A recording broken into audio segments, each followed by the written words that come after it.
What's up guys, welcome back to the channel. I'm Justin Davis, and if this is your first time on the channel, you're in for quite a treat because I'm going to show you some of the most popular goggles from 2019. If you're looking for your first set of FPV goggles, this is going to be great because I'm going to do this video different than any other goggles shootout that I've done on my channel. Usually I just show you the best of the best, and I show you video footage from different quads and different situations from some stock footage that I already had laying around. But this year we're going to do a side-by-side comparison. We're going to take the Mark III out. We're going to put all these goggles back here on the bench, ranging from the Fat Shark HDOs with rapid fire and Lumineer AX2 antennas on there, all the way down to the more budget-friendly Fat Sharks like the Scout and the Recon. Also, we're going to take the popular SkyZone 030s out there on the bench, and we're going to put all of these goggles up against each other and see how they do out in the field. Their receivers do on 200 milliwatt from the Mark III. And you can be the judge of how they perform for the price versus what you get. And we're going to check out the DJI goggles, the HD goggles. We're going to take you out to my friend's farm. Some of you guys might have seen some of that video already, but we're just going to compare digital to analog so you guys can get an idea of what the big difference is. What's the big thing? What's the big hype about the digital versus analog? We're going to go through all the specs for you, and we're going to talk about what you get for the price versus the really expensive ones, from the budget ones all the way up to the most expensive ones. So let's go ahead out now and let's put all these goggles on the bench, and let me give you a real-time view of how each of them performed. And let's do this different this year. Let's show you a real-time view of each goggle coming from one quad and how their receivers worked out and how good the DVR looks, as well as how well the video came back to the antennas that are on board and the modules. So we'll see how they performed. Here we go. Okay, we're going to do some real-time testing of the analog FPV goggles. Some of the best from this year, including the Fat Shark HDOs with rapid fire on them. And we're going to test out the SkyZone 030s, and both of those are OLED options you guys can get. They're a little more expensive, but we're going to start out from cheapest to most expensive. The Fat Shark Recons up at the top left-hand corner of your screen, those have probably the most breakup, but they're also the most affordable. If you wanted a pair of goggles to say take with you to the field to let someone else see what FPV's like, $89, under $100 is kind of a cheap option for that. But also for the new guys, if you want to start out with something, this is kind of nice because that set of goggles has been upgraded to accept the 18650 2600 milliamp battery, which is nice because you can get extras on Amazon. And I thought the screens were actually decent on this one. The only thing about it is that it is a 4.3 inch screen, resolution 800 by 480. That's pretty nice. 16 by 9. Field of view is 55 degrees. But the dipole antenna that comes along with it, it's not going to give you the best reception. And keep watching this screen through the video. This has the most breakup, and that's your analog breakup. It's going to be different than digital. Digital is like a pixel wash, whereas our analog is kind of like an old school TV. Now let's talk about the Fat Shark Scout. You can see that one highlighted down at the bottom left there. That one probably has one of the nicest DVRs on the screen, with the exception of the SkyZone 030s up top in the top right.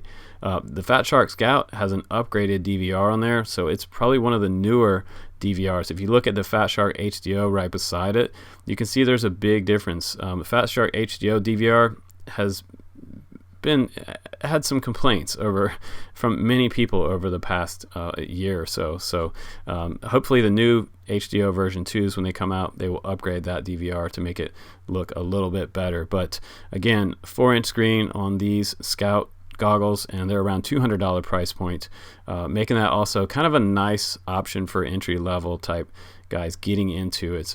Only drawback is no fan on either of those box goggles. Now we're going up into the mid-range, and the Fat Shark Attitude V5s, they have a built-in fan, they have 30-degree field of view, 4:3 resolution format, which is great for the racers. That's what most racers want to be able to race in. My only drawback about these is that the DVR looks okay, and the transmission is really good. There is a built-in fan, but the thing about it is that the screens are fairly low resolution at 640 by 400, so that might be, they are OLED, which is nice. This is the mid-range OLED, and this is what you can expect, and they're actually going to look a little bit better when you put them on in person than what you see in the DVR. What you see in the DVR is never representational of actually what the goggles screens look like when you put them on. So when you're watching YouTube, that's one thing to consider. But this is kind of a nice mid-range goggle, but not super impressive.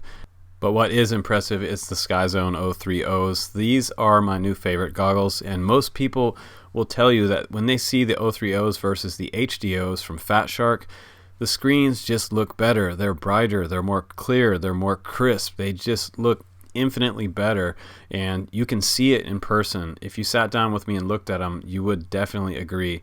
They are around the $428 price point, but the cool thing is that no, they don't come with a battery, but they do come with the XT60 battery cable, which will allow you to run any of your existing LiPos from 2S all the way up to 6S battery. So it's around 7 to like 27 volts or so. It does have the built-in module on there, but they do have a new module connector as well coming out. I'm happy to say, because I've seen the prototype and it's awesome. You'll be able to run rapid fire on these babies, or any other module like TBS Fusion or others. Now the Fat Shark HDOs, in comparison, they do seem a little bit old now compared to the SkyZone 030s with updated DVR, and you can see the DVR is not super great on this pair of goggles. It's well over a year old now, and technology is moving forward. Everything is getting a little bit clearer, but the HDOs are still the racer's choice out there. So if you're getting into racing, this is kind of a no-brainer for most people. This is what they prefer. You can plug in your rapid fire, update it, and start flying right away. It does have a built-in fan on here, HDMI port like the SkyZone 030s, and you will need to upgrade the antennas. The dipoles, I believe it comes with dipoles, and they're just not going to be healthy for your FPV flying. So you want to get a nice patch antenna and a nice omnidirectional antenna, right-hand circular polarized, to get your HDOs set up and going. But this has been kind of a quick overview and real-time test of each of these goggles. So let's go ahead now out to the field and check out the digital goggles. Now we get to check out digital FPV and look at the difference in the clarity right here. This is kind of mind-blowing for most of us that have been flying FPV for years. Being able to see like individual branches is pretty much a game changer, and what scared me the most about this HD system was that maybe the breakup and the lag was going to be so bad that we wouldn't be able to do any freestyle stuff. And I'm just going to let this footage right here roll. And what I realize more and more about flying the DJI system is that I can still do freestyle, and I can go out and explore something as large as this organic farm, and I'm able to find gaps and fly places that I wouldn't like normally fly my analog setups, because there'd be a little bit of breakup behind this tree. Those evergreens are really thick right there down the hill. I also tested this road of trees right here, going down this road through the trees right there with full 700 milliwatt pumping on this set of goggles and this transmitter, and the breakup is not bad. The resolution is just astounding. When I let a friend of mine who owns this farm, I've flown FPV with him for years. He tried them on the first time. I let him fly around, and he was instantly amazed and felt like this was the future of FPV, and this is kind of where things are going. And that's honestly how most people feel that fly these. I know some guys that are converting over to run DJI systems full time because they think it looks so great, and eventually we're going to have hopefully full working Betaflight, iNav, OSD, and all the jazz on there from our DJI updates. But for now, what I'm doing is setting up a timer. I do have some other setups that hopefully in the future I can run 2.4 and DJI on there, like for my fixed wing aircraft. But this is just a beautiful view, and you can see way off in the distance to the right there Mount Hood. That's awesome. But this kind of gives you that feeling like you're flying one of DJI's more expensive type of camera drones, but all of a sudden it's in a race quad format, which is really cool, because you really haven't been able to get this kind of image resolution back to a pair of goggles unless you put your phone in a cardboard box. And this is kind of cool now that it's happening in a pair of goggles on 5.8. It's really cool. Right there I got super lucky and I was able to get back up. That would have been a long walk of shame right there. But I got super lucky and landed props up, which is nice, and not in the grass. I totally thought I was in the trees, but look at the breakup right here. There's not a lot of breakup, even behind this tree line right there. As bad as it could get right there, downhill and with a bunch of trees in between me, the quad, and the goggles. So, and I got plenty of range out here, and I'm running an XM Plus today too, and this kind of shows you the strength and distance that an XM Plus is capable of. And honestly, folks, a lot of times when I'm flying this farm, if I'm behind this roundhouse over here, which I'm going to take you here in a minute, if I get behind the roundhouse, I usually fail safe back there. And even down here at the bottom of this hill can be close to fail safe territory, depending on how low. If you usually put a landmass of especially rocks or anything in between you and your receiver, most definitely metal will make your receiver drop down. But back to the goggles here, this is getting a little bit closer to the back side of his house right here, and now I'm going completely behind the house right here, and I'm just going to scooch by him on the four-wheeler. What's up, buddy? And there he goes, and this is probably the deepest part back behind his house, so I have all kinds of stuff in between myself and the DJI system, and it's still just, even down low like that, it's holding in there. It's not a lot of breakup. And there is a herd of sheep. We can do some sheep herding if we want to, because we can actually see what's going on. Not in danger of hitting any animals, which is awesome. But I'm super impressed with how far on 700 milliwatt I can get with the digital feed. Now it's starting to block up right here, and this is an example of what it looks like when it starts to get hazy. And I got a little bit timid there and just turned around. But it's really impressive. And watch when I come back out of the trees right here, how crystal clear everything gets. It's just beautiful. I'm really loving the HD, the digital experience. It's really worth the money in my opinion. Alright guys, welcome back from the flight test. Hopefully you enjoyed that sort of heads up with all the different goggles there recording on the bench at one time with the Mark III. I think that turned out pretty well because it gives you a really good view of what the transmission is going to be like when you're looking at it through your goggles.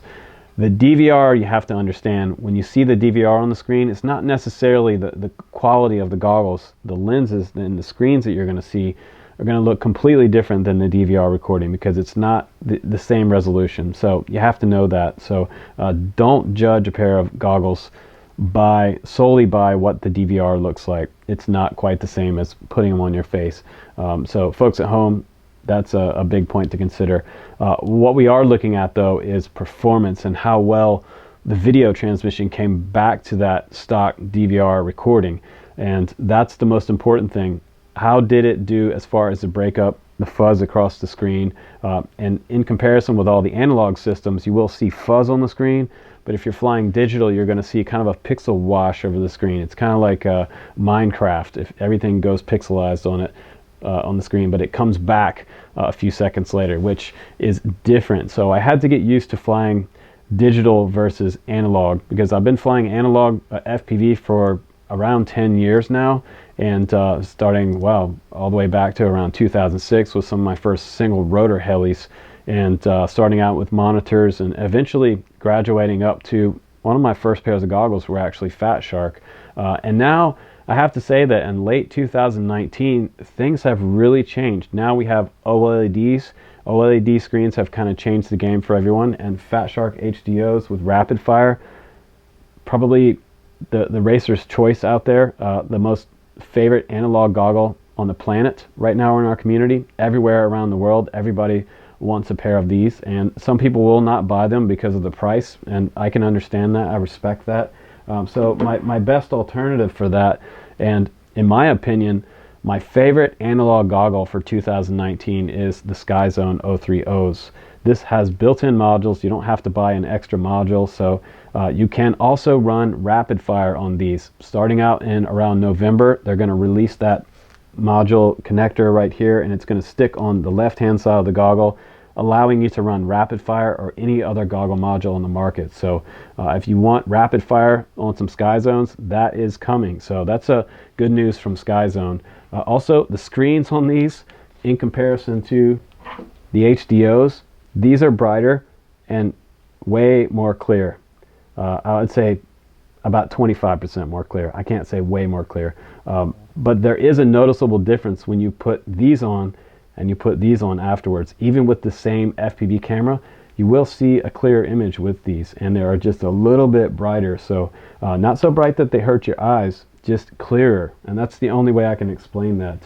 As far as the budget goggles go, I really like the Fat Shark Recons. I think those are probably my goggles of choice out there for the cheaper, budget-friendly crowd.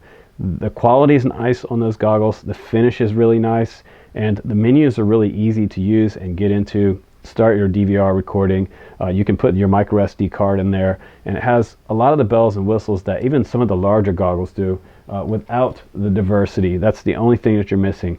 The diversity being the two separate antennas that you can run. This only has a singular antenna on it versus your diversity goggles. Now the DJI goggles, on the other hand, those have like what we consider quadversity on there, and when you get all the way up to something like the VAS Cyclops antenna, this antenna, I believe it's around $79, but this will push DJI system out there past the 3-mile mark. So guys that want to fly fixed wing, or you want to switch back and forth between a 2.4 camera to a digital camera, you can do that. You could set up 2 different pairs of goggles, run your DJI goggles on these, and have your analog goggles sitting to the side, so that when you run out of range here with this one, you can switch over to your 2.4 system. It's really awesome for the long range guys that want to fly digital. But yeah, this is a fairly directional. I believe it has around 120 degrees view in front of it, so it's going to be out like this. You're not going to get a lot far out to the side of this antenna. This is primarily for pointing in one straight long line, and that's what the Cyclops is all about. But it's worth the money and worth the upgrade. So I'll try to put a link down to Alex's antenna. This is really awesome. A great creation by Alex. But the other cheaper alternative out there that has kind of rocked the boat for a lot of people is the $299 pair of Attitude V5s. These are not quite as high resolution, and in my opinion, they're not as good as the SkyZones. So for $100 more, get the SkyZones, and then you'll have a better pair, in my opinion, than the HDOs. Yeah, that's what I would do, because the SkyZone Sky 03Os are around the $400 price point. So it's kind of like when you go to a car dealership and you're going to buy a car, and all of a sudden you see this other car over here that's $5,000 more, but it has all the stuff you'd ever want and more on there. That's kind of like the SkyZone 03Os. That is a great set of goggles. But if you want to stick around the $300 mark, the Attitude V5s, a lot of people have been flying these and do like them. I also like the strap better on the SkyZones. They're bigger, and when I say bigger, I'm thinking about Hot Dog FPV. Hot Dog FPV has some really awesome thick straps. A lot of the racer guys want a thick strap because this makes it really comfortable on your head. Out of the box, these are the most comfortable goggles of any of these sitting back here as well. Not only the best screens, but the best strap of any goggles out of the box, which is really cool. So check out my guy over there, hotdogfpv.com, I believe was his website. But now you guys know my favorite analog goggle for 2019 and into the first part of 2020. And also consider DJI if you're thinking about having that crystal clear experience. DJI goggles are hands down some of the best FPV goggles on the planet. And these are kind of mostly for pleasure flying at this moment. So if you're a guy who just wants to go out there and cruise, you can do hardcore freestyle with these as well. And you want to have the best visual experience possible, hands down DJI is the best. probably the best goggle, in my opinion, of any of the goggles for 2019 and well into 2020. So DJI is just rolling the pool, and digital is coming up. But like I said, you guys are still safe to buy analog goggles, because most of the quads you're going to be buying out there, unless you're buying all DJI setups with a whole fleet of DJI type air module setups, you're going to be mostly flying analog because it's going to be cheaper. But hopefully you guys enjoyed this video and it was well-rounded enough that you could take something home from it and find the right pair of goggles for you. Guys, take care. I'm Justin Davis. I'll see you on the next one. Bye-bye.